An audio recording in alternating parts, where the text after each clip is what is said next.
40 రోజుల పైగా ఆందోళన చేస్తున్న అంగన్వాడీలు ఈ రోజు చలో విజయవాడకి పిలిపించారు. సీఎం క్యాంపు కార్యాలయాన్ని ముట్టడిస్తామని చెప్పిన నేపథ్యం అయితే కనిపించింది. నిన్న రాత్రి వివిధ ప్రాంతాల నుంచి అంగన్వాడీలు చేరుకున్న పరిస్థితి. కొద్ది దూరం క్రితమే మనకి అంగన్వాడీలు నిరవధిక నిరాహారదీక్ష చేస్తున్న శిబిరం అయితే ఉన్న పరిస్థితి. అయితే తెల్లవారుజామున 2 గంటల నుంచి కూడా పోలీసులు భారీగా మోహరించారు. దీక్షా శిబిరాన్ని భగ్నం చేసే ప్రయత్నం చేశారు. చూస్తే మనం పూర్తిగా బస్సుల నిండా కూడా అంగన్వాడీ ఎక్కించి వివిధ ప్రాంతాలకు తరలిస్తున్న పరిస్థితి కనిపిస్తుంది. మొత్తం ఇక్కడంతా కూడా అలంకార సెంటర్ అంతా కూడా అంగన్వాడీలతో నిండిపోయిన పరిస్థితి అయితే ఉన్న పరిస్థితి. వాళ్ళతో అమ్మా ఏం జరిగింది? ఎందుకు అరెస్ట్ చేసి ఏం జరిగింది? తెల్లవారుజామున మమ్మల్ని లేపి అరెస్ట్ చేశారండి.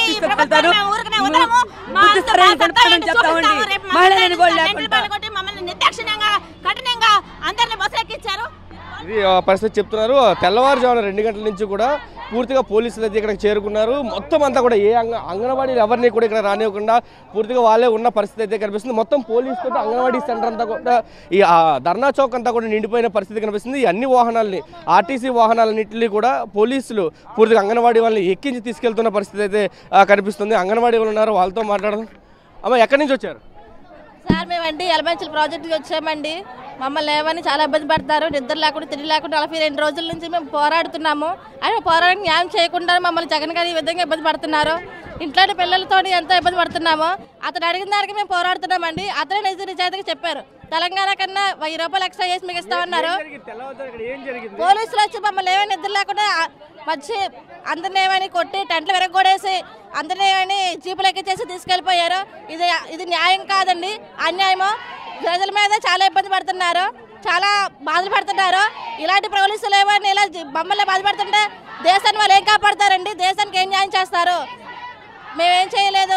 మమ్మల్ని చాలా బాధ పెట్టేసి అర్ధరాత్రి 3 గంటల కల్లా మమ్మల్ని ఏమని నాన్న ఇబ్బంది పెట్టారు. రాత్రి నుంచి నిద్ర లేకుండా తిండి లేకుండా ఉన్నందుకేమని మా మీద చాలా లాఠీ సాధ్యం చేస్తున్నారండి. ఇది న్యాయం కాదు. ఇది వాళ్ళని తెలుసుకోవాలి. దేశంలో ప్రతి ఒక్క ప్రజలు కూడా నీతి నిజాయితీగా తెలుసుకోవాలండి. పూర్తిగా అంగన్వాడీలంతా కూడా బస్సులు ఎక్కించిన పరిస్థితి మనం చూస్తున్నాం. తెల్లవారుజామున 3 గంటలకు కూడా శిబిరాల దగ్గరికి వచ్చిన ఏం జరిగింది? తెల్లవారుజామున ఏం జరిగింది ఇక్కడ? మేము మంచి గాఢ నిద్రలో ఉన్నామండి. రోడ్ల మీద ఎక్కడాలు అక్కడే రోడ్ల మీద గాఢ నిద్రలో ఉన్నాము. 1 గంట రాత్రి మీద మొత్తం పోలీస్ డిపార్ట్మెంట్ మరి ఎక్కడి నుంచి ఏ రాష్ట్రాలు ఎక్కడెక్కడి నుంచి తీసుకొచ్చాడో ముఖ్యమంత్రి తెలియదు. కానీ ఈ అంగన్వాడీ న్యాయమైన పోరాటం చేస్తామంటే అక్రమంగా మమ్మల్ని అరెస్ట్ చేయడానికి ఈ పోలీసు వాళ్ళు దింపాడు. మేము గొంతమ్మ కోరికలు కోరట్లేదు, మేము కనీస వేతనం ఇమ్మని మేము ప్రభుత్వాన్ని డిమాండ్ చేస్తున్నాం. ఈ అరెస్టు ద్వారా మమ్మల్ని ప్రభుత్వం ఏమీ చేయలేదు. మా సమస్య పరిష్కరించేంత వరకు కూడా ఈ పోరాటం సాగుతూనే ఉంటుందండి. ఇది చెప్తున్నారు. పూర్తిగా మనం చూస్తే పోలీసులు అంతా కూడా భారీగా మోహరించారు. నిన్న రాత్రి కూడా ఇంతమంది లేరంటే రాత్రి 10 గంటలకి 11 గంటలకి కూడా కేవలం 30 మంది 40 మంది మాత్రమే పోలీసులు ఉన్న పరిస్థితి. కానీ ఈ రోజు తెల్లవారుజామున 2 గంటల నుంచి కూడా భారీగా పోలీసులు అయితే చేరుకున్నారు. వివిధ బెటాలియన్కి సంబంధించిన వాళ్ళంతా ఇక్కడ చేరుకోండి అందరూ కూడా అంగన్వాడీకి సంబంధించిన నాయకులందరినీ కూడా అరెస్ట్ చేశారు. ఇప్పుడు నిరవధిక దీక్షలో ఉన్న వాళ్ళందరినీ కూడా అరెస్ట్ చేసి వివిధ స్టేషన్లకు తరలించిన పరిస్థితి అయితే కనిపిస్తుంది. మొత్తం వివిధ ప్రాంతాల నుంచి ఇప్పటికే దాదాపు రాష్ట్ర వ్యాప్తంగా అందరూ కూడా ఇక్కడికి చేరుకున్న పరిస్థితి. అంగన్వాడీలు పెద్ద ఎత్తున వస్తున్న నేపథ్యంలో పోలీసులు హై అలర్ట్ ప్రకటించిన పరిస్థితి. ప్రతి వాహనాన్ని క్షుణ్ణంగా తనిఖీ చేస్తున్నారు. వచ్చిన ప్రతి ఒక్కరి ఫోన్లు కూడా చెక్ చేసి అందరినీ కూడా ఇక్కడ విజయవాడ రాకుండా అడ్డుకునే ప్రయత్నం అయితే ఒకటి జరుగుతుంది. మనం చూస్తే భారీగా పోలీసులందరినీ కూడా చూడొచ్చు, భారీగా మోహరించున్నారు. 100ల సంఖ్యలో పోలీసులు ఇక్కడ మోహరించున్న పరిస్థితి అయితే కనిపిస్తుంది. మొత్తం అలంకార సెంటర్కి సంబంధించి ఏదైతే శిబిరం ఉందో నిరవధిక నిరాహారదీక్షకు సంబంధించిన శిబిరం, ఆ శిబిరాన్ని కూడా ధ్వంసం చేసినట్టయితే అంగన్వాడీలు చెబుతున్న పరిస్థితి కనిపిస్తుంది. గత 41 రోజులుగా శాంతియుతంగా ఆందోళన చేస్తున్నాం, ప్రభుత్వం మాత్రం పట్టించుకున్నట్లేదు, పోలీసుల్ని మా మీద గుసగలుపుతుందని చెప్తున్న పరిస్థితి. దాదాపు 100ల సంఖ్యలో పోలీసులను మనం ఇక్కడ చూడొచ్చు. పూర్తిగా తెల్లవారుజామున 3 గంటల ప్రాంతంలో ఇదంతా జరిగింది. అందరినీ కూడా ఇక్కడి నుంచి తరలించే ప్రయత్నం అయితే చేశారు. ఎవరిని కూడా శిబిరంలో లేకుండా పూర్తిగా శిబిరం కూడా దాదాపు 41 రోజులుగా ఇక్కడ శిబిరాన్ని వాళ్ళంతా కూడా ఏర్పాటు చేసుకుని నిరవధిక నిరాహార దీక్షను అయితే కొనసాగిస్తున్న పరిస్థితి. ఇప్పటికే మా సమస్యలు పరిష్కరించాలంటూ వాళ్ళంతా ఆందోళన చేస్తున్న పరిస్థితి. మన శిబిరాన్ని కూడా చూడొచ్చు. పూర్తిగా శిబిరం అయితే ధ్వంసం చేసిన పరిస్థితి. లోపల ఉన్న వాళ్ళందరినీ కూడా ఇక్కడ అంగన్వాడీ ఎవరో కూడా ఇక్కడ కనబడకుండానే చేసిన పరిస్థితి కనిపిస్తుంది. ఎవరిని కూడా ఇక్కడికి అలౌ చేయట్లేదు. దాదాపు రాష్ట్ర వ్యాప్తంగా ఉన్న వాళ్ళంతా కూడా 1,00,000కు పైనే ఉన్న అంగన్వాడీలు ఇక్కడ చేరుకుంటారనే ఉద్దేశంతో ఈరోజు అన్ని చోట్ల హైలైట్ ప్రకటించిన పరిస్థితి అయితే కనిపించింది. పూర్తిగా పోలీస్ పహారాలో అలంకార్ సెంటర్ ధర్నా చౌక్ ఉందని చెప్పొచ్చు. అందరినీ ఎవరు వస్తే వాళ్ళందరినీ కూడా అరెస్ట్ చేసి వివిధ ప్రాంతాలు తరలిస్తున్నారు. ఇక్కడి నుంచి ప్రత్యేక బస్సులు పెట్టి వాళ్ళని సొంత ఊర్లు తరలించే పరిస్థితి కూడా ఉందని చెప్తున్నారు. ఏ ఏరియా నుంచి ఎవరు వచ్చారు అనేది దృష్టిలో పెట్టుకుని ఒక లిస్టు రాసుకొని వాళ్ళందరినీ కూడా ఇతర ప్రాంతాలకు తరలించే పరిస్థితి కనిపిస్తుంది. డీసీపీ విశాల్ గుని నేతృత్వంలోని పోలీసు బృందం ప్రధానంగా ఈ సంబంధించి అరెస్టులకు సంబంధించి పూర్తిగా నిమగ్నమై ఉంది. దాదాపు వందల సంఖ్యలో దాదాపు 500 పైనే పోలీసులు ఇక్కడికి చేరుకున్నారని చెప్పొచ్చు. మనం చూసాం విజువల్స్లో చాలా పెద్ద ఎత్తున పోలీసులు అయితే ఇక్కడికి చేరుకున్న పరిస్థితి. ఎవరిని కూడా వీడియోలు ఫోటోలు కూడా తీయొద్దంటూ హెచ్చరికలు జారీ చేసిన పరిస్థితి కనిపిస్తుంది. అందరూ పూర్తిగా గ్రాడ నిద్రలో ఉన్నప్పుడు ఒక్కసారిగా పోలీసులు శిబిరం మీదకి రావడం, వీళ్ళందరినీ అరెస్ట్ చేశారని చెప్పి అంగన్వాడీ వర్కర్స్ అయితే చెప్తున్నారు. ఎన్ని అరెస్టులు చేసినా ఏం చేసినా మేము తగ్గేది లేదంటూ కూడా అంగన్వాడీలు తేల్చి చెప్తున్న పరిస్థితి కనిపిస్తుంది.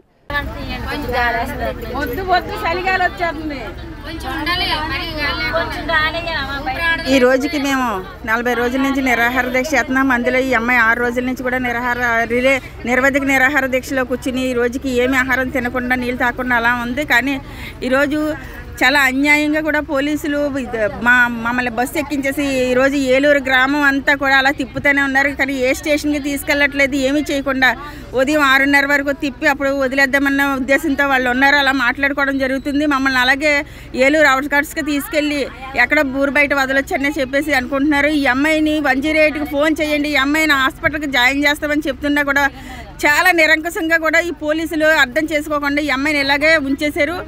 మేము ఎన్నోసార్లు అంబులెన్స్కి ఫోన్ చేయండి అంటే కూడా అసలు పట్టించుకోలేని పరిస్థితి ఉంది. ఇప్పుడు ఇక్కడ ఈ అమ్మాయి పరిస్థితి చాలా విషమంగా ఉంది. రంపచోడవరానికి చెందినటువంటి ఈ అమ్మాయి పేరు రామలక్ష్మి. చాలా సీరియస్గా ఉంది. కనుక ఇప్పటికైనా సరే మరి పోలీసులు అర్థం చేసుకుని 108ని పిలుస్తారని అనుకుంటున్నాము. కానీ ఇప్పటికీ కూడా ఎన్నిసార్లు మా బస్సులో ఉన్నటువంటి అందరూ కూడా ఎన్నోసార్లు మేము అడిగి ఈ అమ్మాయి ప్రాణాలు పోతాయని తెలిసినా కూడా ఎంతో నిరంకుశంగా అలా ఉండిపోయారు. ఇప్పటికీ కూడా అర్థం చేసుకోకుండా ఉన్నారు.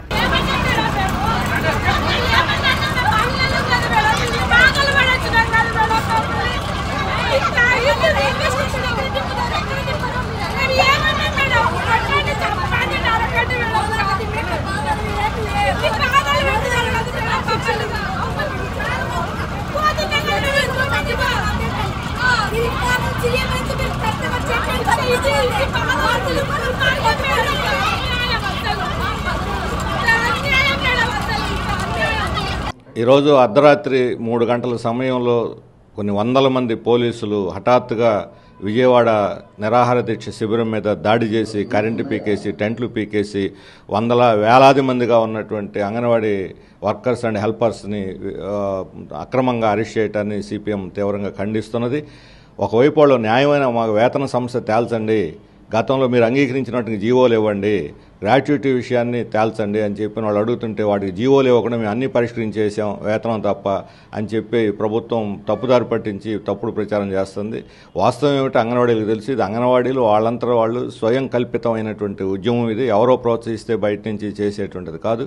దీనికి ఒక రాజకీయ రంగు పులిమి తప్పుదారి పట్టించాలని వైఎస్ఆర్ కాంగ్రెస్ వాళ్ళు కానీ లేదా ప్రభుత్వం కానీ అనుకుంటే, అధికారులు కానీ అనుకుంటే పొరపాటు. ముఖ్యంగా వైఎస్ఆర్ వాళ్ళని ఉపయోగించి బెదిరించడం, అంగన్వాడీ వాళ్ళని డ్యూటీలకు పొమ్మనటం, లేకపోతే ఉద్యోగాలు తీసేస్తామనటం, ఈ రకమైనటువంటి బెదిరింపులు, టర్మినేషన్లు, నోటిఫికేషన్లతోటి ఉద్యమాన్ని అణచాలని చూస్తున్నారు.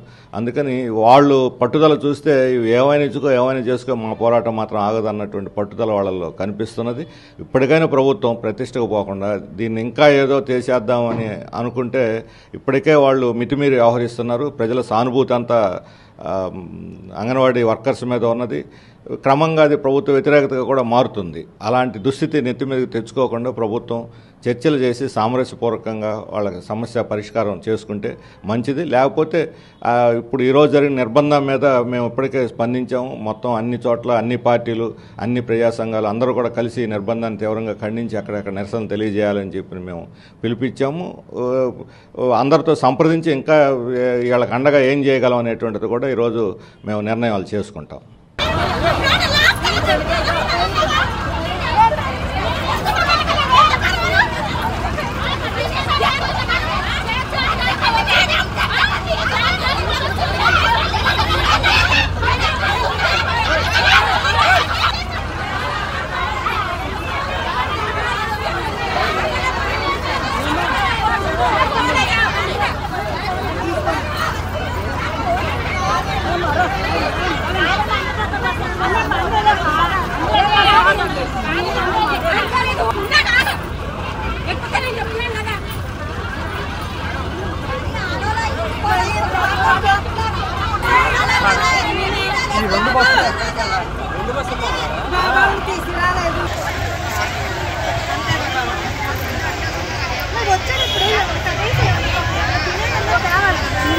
మరిన్ని వీడియోస్ కోసం ఛానల్ ని సబ్స్క్రైబ్ చేయండి, లేటెస్ట్ అప్డేట్స్ కోసం వాట్సాప్ ఛానల్ ని ఫాలో చేయండి అండ్ లింక్ డిస్క్రిప్షన్ లో ఉంది.